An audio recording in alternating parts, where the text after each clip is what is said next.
How could a small garrison stand alone against an entire invading force and etch its defiance into history? The story of Westerplatte, the tiny Polish peninsula guarding the entrance to the free city of Danzig, begins in the early days of September 1939, when the thunder of artillery and the hiss of bombs announced a conflict that would engulf the world. This peninsula, no larger than 700 hectares, seemed insignificant in the grand scheme of Europe's defenses, yet it became a symbol of courage and unyielding resistance, a testament to how determination and strategy can magnify the impact of even the smallest force. The garrison of Westerplatte was composed of roughly 150 soldiers, led by Major Henryk Sucharski, a man whose calm demeanor and keen sense of duty had long earned the respect of his men. These defenders were tasked with guarding the ammunition depot and customs post, a mission that, in ordinary circumstances, would have been routine. However, in the tense weeks leading to the 1st of September 1939, whispers of war had reached Poland, and the garrison found itself at the forefront of a storm it could scarcely imagine. On the morning of the 1st of September, the calm of the Baltic coastline shattered. German naval forces, spearheaded by the battleship Schleswig-Holstein, approached Westerplatte under the guise of a ceremonial visit, yet their intent was unmistakable. At precisely 4:55 in the morning, the first shots rang out, marking the beginning of the Polish defensive stand. Artillery shells tore into the air, and the soldiers, though vastly outnumbered, responded with disciplined volleys from their aging field guns and small arms. Each strike was calculated, each position defended with the intimate knowledge of terrain that only a garrison familiar with its landscape could possess.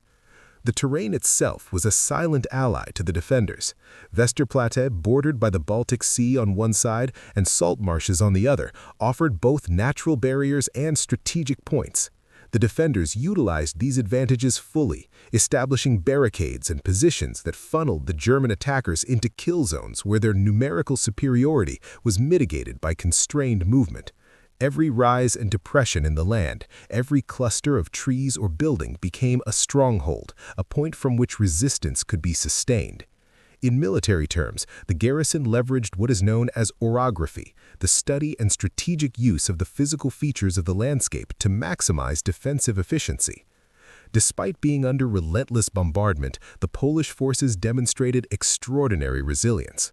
For 7 days, they repelled continuous assaults from German infantry and artillery, enduring the psychological and physical strain of a siege. Supplies dwindled, ammunition became scarce, yet morale, bolstered by a sense of patriotic duty and camaraderie, remained unbroken. Major Sucharski, balancing between strict military discipline and the humane treatment of his men, exemplified leadership under duress. His orders, often delivered with quiet firmness, guided the garrison through moments of chaos and confusion, ensuring that no position was abandoned and that each counterattack was executed with precision. The first German attacks were met with unexpected intensity. The Polish defenders utilized the limited firepower at their disposal to target critical vulnerabilities in the attackers' formation. Machine guns positioned at key angles raked advancing troops. Artillery, though fewer in number and lighter than the German pieces, was aimed with care at the ships and shore positions that threatened to breach the perimeter. Each action demonstrated the tactical acumen of commanders who understood that while they could not hope to win by sheer force, they could exact a cost high enough to disrupt the enemy's timetable and sow doubt among their ranks. Moreover, the garrison's defenders displayed ingenuity in the face of technological disparity. Communication lines, often severed by bombardment, were maintained through runners and signal systems, ensuring that commands reached every section of the defense. Improvised fortifications were reinforced with sandbags, timber, and even railway ties scavenged from nearby areas. These adaptations, while seeming simple, embodied the principle of force multiplication, the effective use of limited resources to achieve results disproportionate to their quantity. The siege of Westerplatte was not only a clash of weapons, but a contest of will and spirit. The German forces, confident in their numerical superiority and mechanized might, had anticipated a swift capitulation. Instead, they were met with disciplined resistance that challenged every expectation. Reports from the attackers noted the stubbornness of the Polish defense, recognizing that in every trench and behind every barricade, a small band of men had transformed a modest outpost into a formidable bastion. The psychological impact of this resistance reverberated far beyond the confines of the peninsula, symbolizing the broader determination of the Polish people to resist aggression despite overwhelming odds. As the days progressed, Westerplatte became a focal point of symbolic defiance. Even when supplies were nearly exhausted and casualties mounted, the defenders refused to surrender outright. Their actions were a testament to the profound interplay between leadership, morale, and terrain.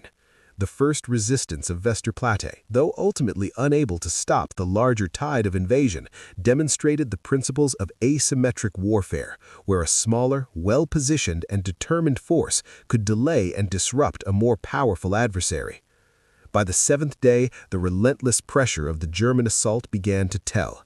Ammunition was almost entirely depleted, fortifications were crumbling, and the garrison's numbers were reduced by wounds and exhaustion.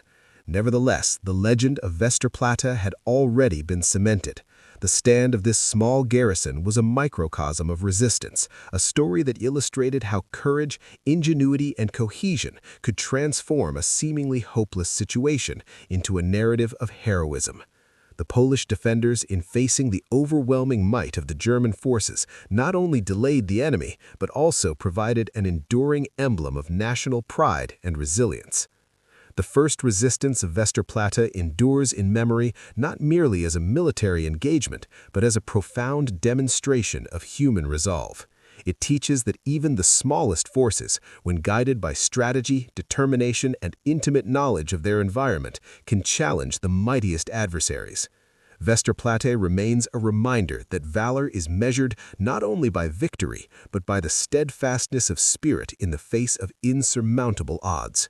Its defenders, through their actions, transformed a narrow peninsula into a symbol that would inspire generations, proving that courage, though concentrated in a few, can echo across history with the weight of 1,000 armies. Thank you for your time. Please like and subscribe to the channel to support us. Leave a comment with your thoughts for next video ideas.